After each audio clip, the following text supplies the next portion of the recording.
Camera's good? Brett. All right, let's start with Ryan Aber on the right. Yeah, Jeff, I just want to ask you about Dylan. Yeah. And, when you go back and look at Saturday's game, what stood out to you maybe on both sides? Things he did really well, things that you'd like to see him improve on, and just through two games, what's your assessment of where he is? Yeah, love how efficient he was throwing the football, obviously, and taking care of the football. I mean, those things are going to be huge in us moving forward the right way.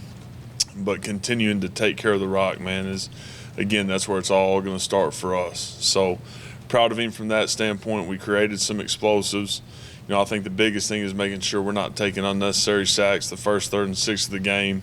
Got to be better there. And then, later on in the first half, just not getting out of the situation where we end up 2nd and 17 and ends up being a drive killer there. So, again, I think I mentioned it maybe after the game, but so many people want to talk about the big boys up front, from a sack standpoint, and really all three of those that didn't have anything to do with the O-line. We had a real opportunity to clean some things up. So great teachable moments.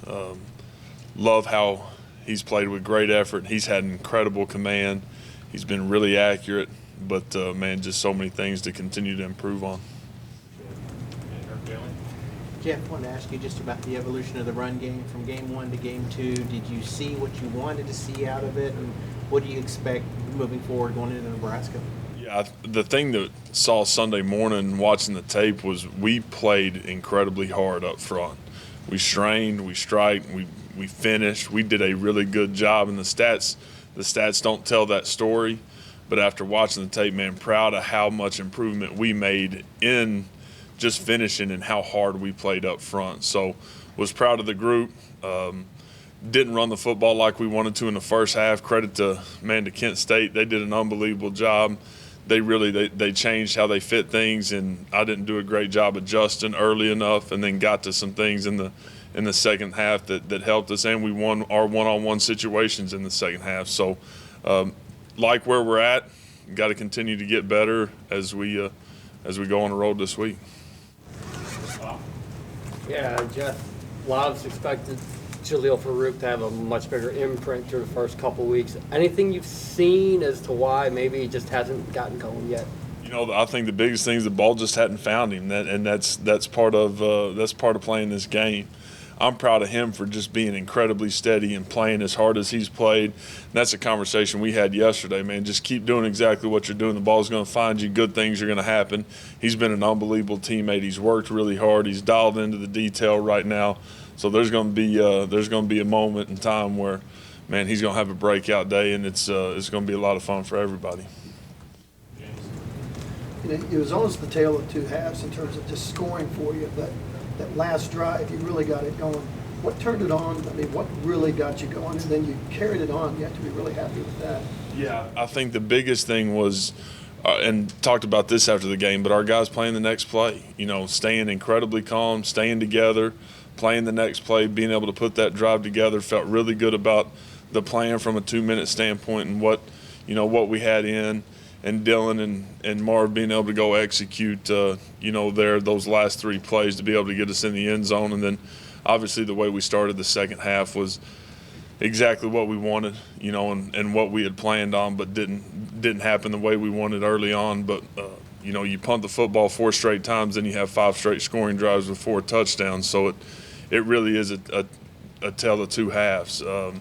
But just proud of our guys, man, for continuing to play, stay together, and then being explosive when we needed to. Did you talk about Nebraska too, Yeah. defensively? Yeah, these guys play. They've played a bunch of guys. I think when you look at them, the thing that sticks out is they've got 3 defensive ends that have played really, really well. Guys play incredibly hard. They're physical. They're big. They're strong. They've played multiple guys inside.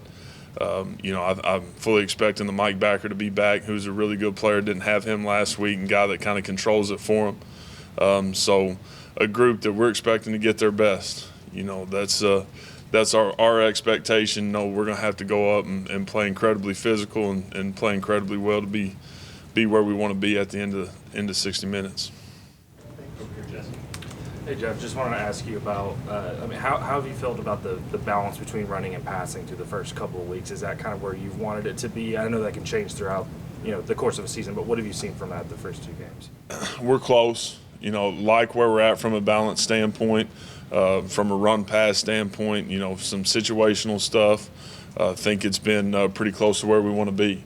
Got to continue to have great balance to be able to do what we want to do and sustain. So that's a big part of it, and like where we're at. Jeff, for all the chaos that's going on up in Lincoln, how much does a coach lean on? Could just as easily be a different story because of, and it's well documented, right? But one score game after one score game, loss after loss. I mean, does this become an obvious talking point with the team this week? Yeah, I think for us, it's us understanding that we're going to Lincoln and we're going to get their best, regardless of what has gone on. What will go on Saturday at 11 a.m. is those guys playing their best football, and that's our expectation. That's going to be the reality of it, regardless of what has happened. I truly believe, man, what's going to happen is those guys are going to play their butt off on Saturday, and we will too. But that's what we're expecting. Yeah, big day for Marvin Mims on Saturday. But one thing that's a little unique about him is he's an outstanding student, smart guy. What does that do with a coach when you got a guy that great of an athlete, but also a guy that's so book smart? Yeah. Is there an advantage to that, or is that just good for his life but doesn't really affect you? No, there's a huge advantage. You have the ability to do a lot of different things with Marv. And he's got great understanding of the position, but of the game, and great understanding of defense and what he needs to do to put himself in position to make plays and have success. So it's a huge advantage when you get a guy that's the total package like Marv is. Jeff, I want to ask about Marcus Major. Found the end zone again last weekend. Just, he's talked a lot about obviously having to mature compared to last season. Just what does that process look like from your perspective, and just how would you describe who he is off the field? Yeah, he's been incredibly consistent. Talked about that a bunch during fall camp and right before we got going with week 1, but he's been the same guy.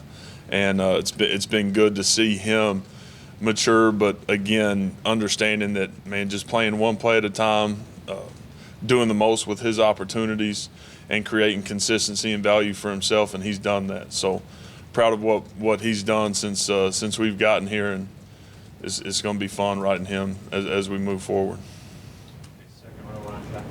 Jeff, you talked about the speed of the adjustments there in the first half. Is that just something that new system, new coaching staff, you have to be in that moment to kind of get those things rapidly so you don't have to wait till halftime? Yeah, I think the biggest thing is I probably should have been a little more aggressive throwing the football, and that was – wanted to establish the run game, was a little stubborn about that probably early on, and that was something that we wanted to get going. And again, I probably should have thrown the football a few more times, but creating great balance and running the football is going to be a huge thing for us and who we are from an identity standpoint. But really it was on me not throwing the ball around a little more early on in the game to create some air in the defense. Back to Marcus, he spoke last week about your early conversations and him choosing to stay here and buying in and changing his mentality. How much of that relationship and you counting on him, is the way he put it, do you think has produced, as you had said, some of his best stretch here? Yeah, I think he's just taking great ownership. He's taking great accountability and being consistent, being the same guy every day, and making it a lot easier on us to know what we're getting when he's in the game. And so it's a credit to him. I think everybody has believed in him from a talent standpoint, and being able to dig in and get in the weeds with him and making sure that he's, being the best version of him every single day, and him knowing that we're counting on him. I think that's been good for him, and he's answered the bell.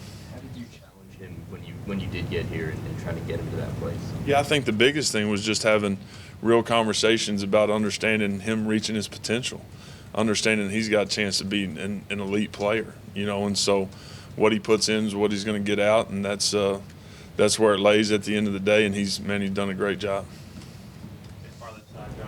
Yeah, Jeff, did you like what you got out of Daniel Parker in his first game on the field the other day, and kind of what he brings to the offense? Yeah, he brings great physicality, great toughness, great edge, and a guy that has played a bunch of football, so a bunch of experience. So, did like what we got from DP. You know, we'll continue to see more of him. Obviously, going to see a ton of B. Will, but like where he was at after week 1 for him.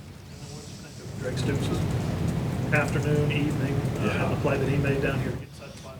Just unbelievable. When Drake touches the football, good things happen. I mean, he's incredibly steady. He's the same dude every single day. He's the same way in between those white lines. He's competitive. He's tough. He's edge. He's what Oklahoma football is all about. And so, man, just proud of him. And he's been so steady since the day we walked in the door, and excited about where he's going. Did it without a shoe. It was a heck of a picture. Lee Benson in the back. Coach, yesterday, Dean Blevins was talking to Coach Venables on his coach's show, and Coach Venables mentioned that Wanya is expected back this week. Just curious, when Wanya is available to be back and play, what does he bring to you guys now that you've had a couple games under your belt? Yeah, he's another guy that brings experience. You know, he's played in a bunch of games. He's incredibly athletic. He's a guy that has great understanding of the game and the scheme. So, looking forward to possibly having him back and ready to roll. So I'll have the queue. Anything else for Jeff? Jeff, I didn't dig into stats. I don't know this honestly. Did past stops that you had at Ole Miss, UCF, when you were the OC, did it take a little bit that first season to get everyone to get comfortable, or was there ever a time where just out of the chute it clicked immediately? Yeah, I honestly truly believe we're in a better spot than I was in or we were in as a unit at the prior stops. And again, it's because of who's catching the snap. We've got a guy that's got great understanding. We've taken great care of the football. When we've gotten the first down and been able to sustain in drives, we've played really, really fast. So, I feel like we're at a really good spot. We did not, those first 4 drives, that's not who we are, not who we're going to be.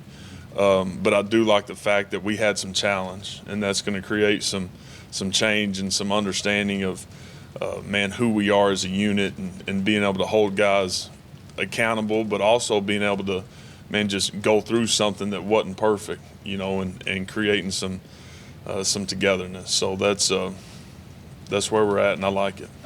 Follow up, are you in a better place if it doesn't happen the way you want it right away? Or are you as a coach in a better place to sort of understand that there are going to be wrinkles? Yeah, there's still frustration, obviously, but again, if we're going to preach play the next play to our guys, we've got to be able to live it too. So understanding that we're going to run the football, we're going to take care of the football, we got to be great in the red zone, we got to be better on third down. I think that's the biggest stress, is being better on third down, which means being better on early downs.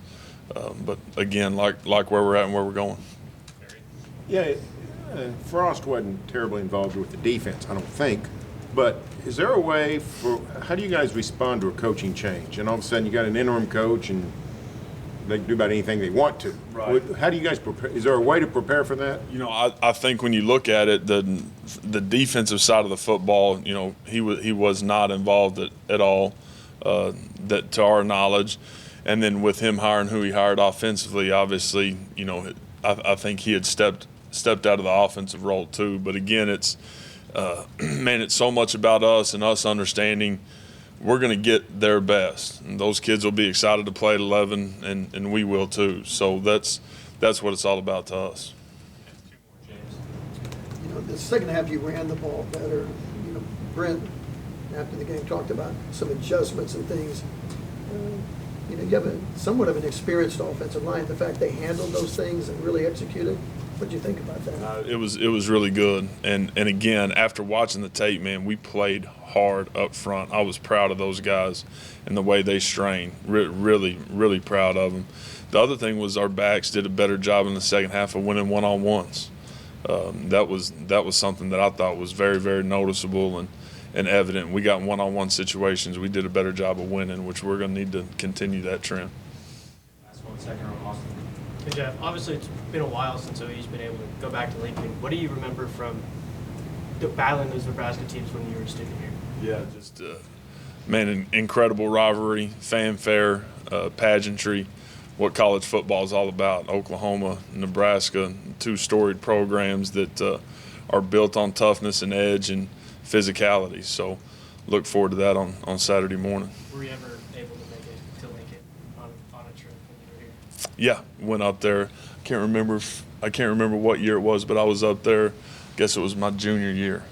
Had a good trip. Yeah, 05. All right, thanks, Coach. Awesome. Appreciate it.